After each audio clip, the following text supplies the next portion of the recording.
近几年内于男演员中，如果要找一个从唱歌黑历史到惊艳开嗓之间实现戏剧性反转的人，那张凌赫一定榜上有名。出道初期，因为在综艺和直播里几次跑调式演唱，他被粉丝半调侃半宠溺地冠上了一个略带荒诞的外号"水牛"。这个称呼源于他早年唱歌时稳不住音准，喉音重，共鸣不清晰。每当他一张嘴，弹幕往往刷着牛叫么么么，笑点拉满。可谁也没想到，这个被调侃过嗓音的人，会在之后的舞台上完成实力翻盘，甚至成为不少路人眼里出乎意料的好嗓子代表。这一次，他凭借某场公开活动中的清唱，不仅让原本习惯吃瓜看戏的观众安静了下来，还成功登上了社媒热搜。许多网友在看完视频后感叹，这声音不止不难听，居然还挺有腔调。更有人直言，水牛外号这次怕是要原地退休了。而这场演唱也被粉丝推为张凌赫歌声名场面，不仅因为他唱得稳，更因为这是他第一次打破大众固有印象，让人真正看到他的努力与突破。从水牛外号背后的玩笑与无奈说起。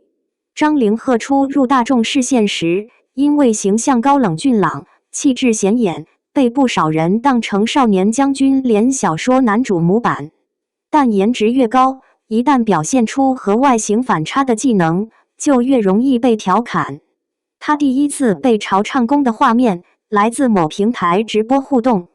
当时他被 Q 清唱一段流行歌，因为没有心理准备，加上紧张情绪，唱到副歌部分明显跑拍跑调，结尾还放出一个真假音混乱的尾音，引得同场艺人忍住笑场。随后他的粉丝也接着玩梗，说他唱歌像水牛，打明一开嗓就让高音绝望，调侃多了，外号就固化了。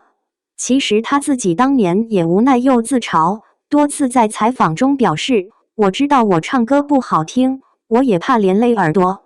这种坦白让很多粉丝哭笑不得，但也正因为没有端着，反倒让人觉得他真诚可爱。可玩笑归玩笑，标签一旦形成，就会变成一种隐形枷锁。他每次出现在综艺、路透或采访中，只要一涉及唱歌，弹幕就会有人刷水牛试试，现场摸两句。虽然无恶意，但始终尴尬。也有人说，他那几年几乎不再主动唱歌，背后其实就是避开固有印象的自我保护。名场面诞生，一次开嗓改变评价。真正让舆论转向的是他近日在一场品牌活动中的清唱片段。当时现场氛围温和，主持人顺势提到粉丝希望他唱两句，他明显愣了一下，但没有推拒，而是笑着说：“那我试试。”不跑就行。随后清唱了一段两只蝴蝶的副歌。这一段选择本身就带梗，当年他因为随口唱这首歌跑调，被网友做成鬼畜名场面，如今他反向面对。可这次唱出来的声音却完全不是原本那种尴尬音路，声音收放稳定，气息也不乱，语调自然。虽不是什么专业唱功，但胜在音色干净，尾音收得利落。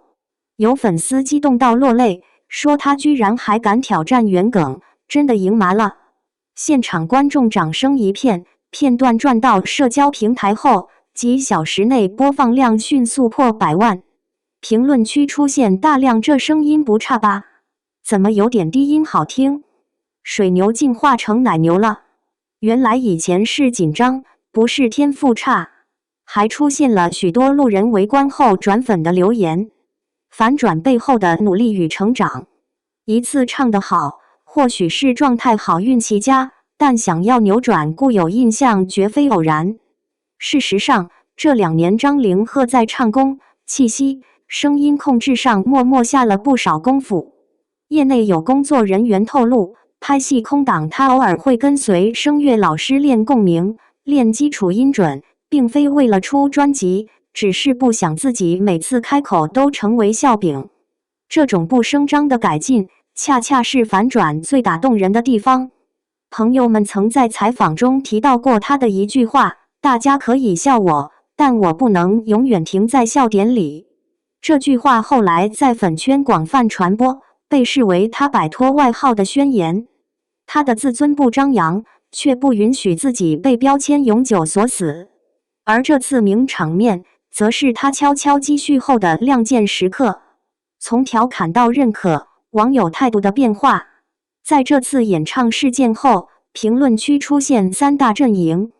第一类是震惊路人型，原本只知道他颜值，没想到开嗓不拉垮，还主动去翻看他其他片段。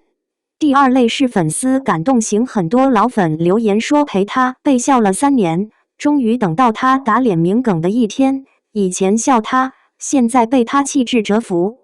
第三类是玩梗进化型，有人说水牛升级成歌牛以后，叫他喝音低稳王，请他开世界动物好声音大赛。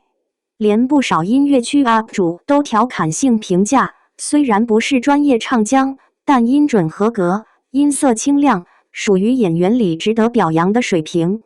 双引号。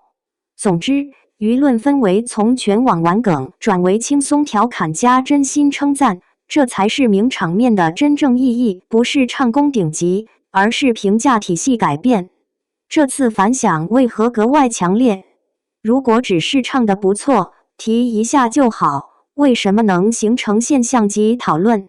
关键在3点：一、反差够大，从被嘲水牛到稳定清唱，反转张力极强。观众爱看戏剧性变化，这种案例天然有传播力。2、情绪共鸣强，很多网友在他身上看到一种不服输的年轻人感，不是天赋碾压型，而是我知道自己不行，但我有勇气改。3、传播语境出圈，过去的鬼畜梗本就是他的小型热梗，如今原地翻盘，自带话题裂变点。大号自媒体喊话外号该毕业了，更是推动热度。张凌赫未来的声音定位会怎样？有人问他会不会进军歌坛出单曲，这个答案大概率是否定的。就他的定位来说，他的核心仍是演技、影视资源、外形表现力。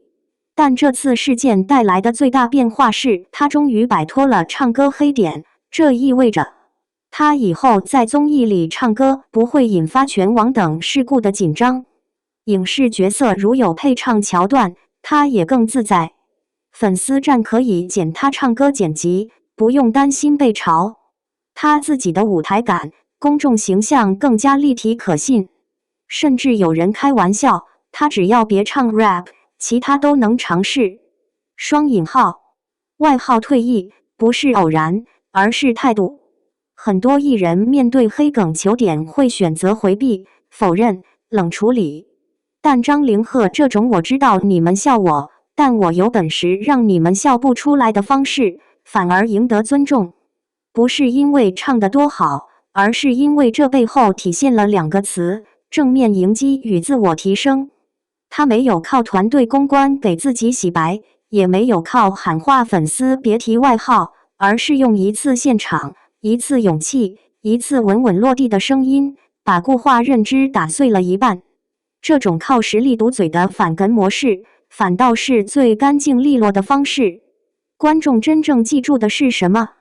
其实大家喜欢看的不是他唱的有多专业，而是他从一开口就跑调到可以听完不皱眉的成长弧线。观众爱看反差，路人爱看反转，粉丝爱看进步，所有情绪叠加才成就了这次出圈。有粉丝说得很好，不是他天赋突然觉醒，而是他敢唱，也肯练。双引号。也有人评价他的声音不是最惊艳的，但这是他第一次让所有人认真听他唱完一句歌。双引号。这一次名场面是那个曾被嘲笑的男孩，用歌声亲手把外号送去了养老院。